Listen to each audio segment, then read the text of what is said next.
Lockdown से पहले गीता के घर का नज़ारा कुछ ऐसा था कि रोहन ऑफिस जाता था और शिविन स्कूल। जिनके घर से जाने के बाद गीता काम खत्म करके बाकी समय आराम करती थी। लेकिन लॉकडाउन के बाद ऑफिस और स्कूल घर में ही खुल गए और इससे गीता का हाल वो तो आपको देखने में ही मजा आएगा। शिविन, ओ शिविन, महाराज उठने के लिए क्या 21 तोपों की सलामी लेंगे? अरे बिस्तर से बाहर निकल, ऑनलाइन क्लास स्टार्ट होने वाली है।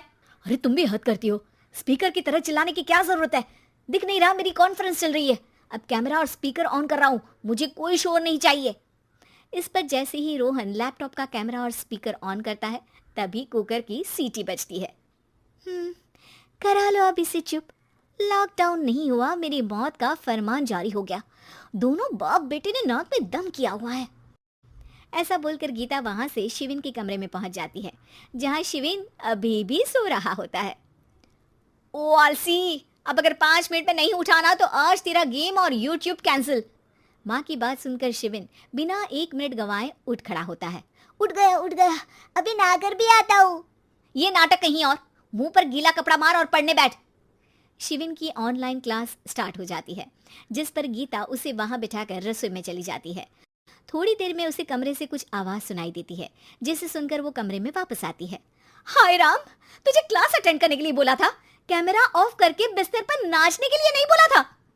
मम्मी मुझे कुछ समझ नहीं आ रहा, आप बाद में पढ़ा देना ना, वैसे भी अटेंडेंस तो लगी गई है। हाँ बेटा, जरूर बन जा, तू अभी से हम सबका बाप बन जा।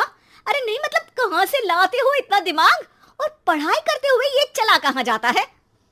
नाइस क्वेश्चन, दिमाग से पूछकर बता दूंगा।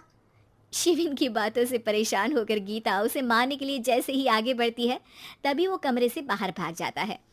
अब शिविन आगे और गीता हाथ में चप्पल पकड़े उसके पीछे पीछे पूरे घर में दोनों घूम रहे होते हैं। इसी बीच वो रोहन के पास पहुंच जाता है और शिविन को मारने वाली चप्पल रोहन के लैपटॉप पर जाकर गिरती है। ओए माँ! मम्मी, अब पापा को चप्पल मार रही हो?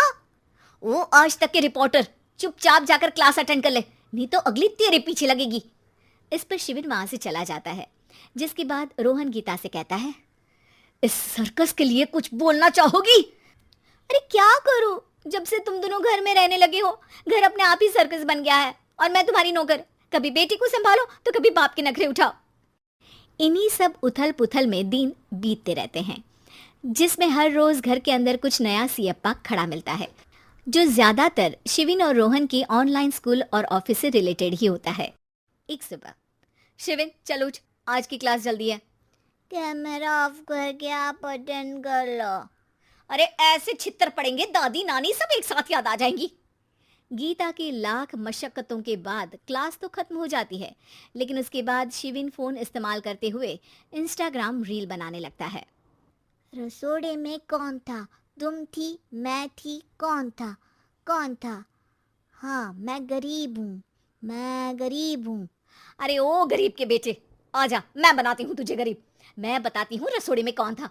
पढ़ाई करने बोलो तो इनकी माँ मर जाती है, और ये पागलपंतियाँ जितनी मर्जी करा लो। गीता शिविन को डांट रही होती है, तभी रोहन बीच में बोल पड़ता है, अरे बच्चा ही तो है, इतना गुस्सा क्यों कर रही हो?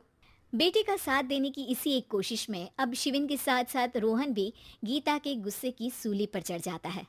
अगर बेटे पर इतना ही प्यार आ रहा है तो इसे क्लास अटेंड क्यों नहीं कराते, इसका होमवर्क क्यों नहीं कराते?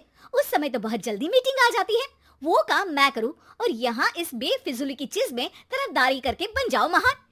हे भगवान, कोई तो इनके ऑफिस और स्कूल खुलवाओ, मैं इन्हें और घर में नहीं सह सकती। अरे कुछ और मांग लेती, क्योंकि तुम्हारी ये विश इस साल तो पूरी होने से रही, कोरोना। हाय नास बेटे ने जिंदगी ही बर्बाद कर दी। खाए कोई पचाए कोई, कल मुझे चुन चुन कर सबको मेरी बद्दुआ लगेगी। उन्होंने दुनिया का और इन बाप बेटे दोनों ने मेरा जीना मुश्किल कर दिया। गीता वहां से चली जाती है, जिसके बाद रोहन शिविन से कहता है, अरे तुम्हारी मम्मी इतनी भड़की हुई क्यों है? आपकी वजह से पूरा समय घर में रहते हो और उस पर कोई काम कराने की जगह बस ऑर्डर देते रहते हो। अच्छा बेटे, सारा इल्जाम मुझ पर, पूरा दिन तो वो तुम पर ही चिल्लाती है।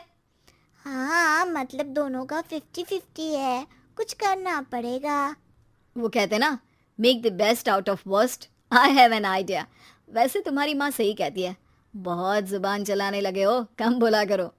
अगली सुबह रोहन और शिवेन अपनी गलती को सुधारने के लिए गीता के उठने से पहले घर का आधा काम खत्म कर देते हैं, जिसे देखकर गीता खुश हो जाती है और फिर बाकी बचा काम वो तीनों मिलकर पूरा कर लेते हैं। जिसके बाद अब वो सब मिल बांट कर हर काम में एक दूसरे की मदद करते हुए लॉकडाउन का मजा लेने लगते हैं।